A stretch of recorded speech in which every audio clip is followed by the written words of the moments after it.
For my tax pro, let's talk about one reason a lot of tax pros get fined when it comes to going through a due diligence examination, and that is not having the proper note or not having additional notes.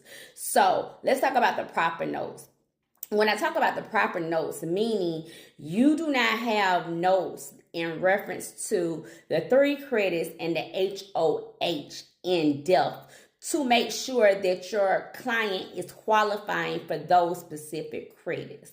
What I see is a lot of tax pros writing just notes.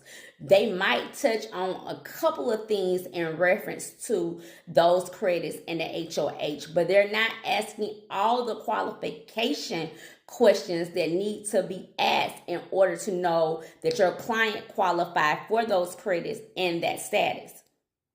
We're writing notes like the taxpayer worked at such and such. The taxpayer did such and such. Instead of saying the taxpayer was a custodial parent, the taxpayer dependents live with them over 6 months out of the year. The taxpayer father is such and such. Not the taxpayer father. The dependent's father is such and such. We're not putting the notes that says, okay, this particular taxpayer really should be claiming these dependents and they actually qualify for the credits and the HOH status.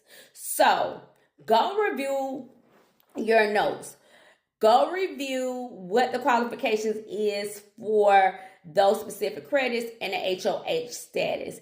And look and see whether or not you are really asking the questions that need to be asked in order for your clients to qualify for the credit. I see it a lot of times where people go through examination and they have notes and they still get fined. And the reason why you're getting fined is because you're not asking the proper questions and taking the proper notes.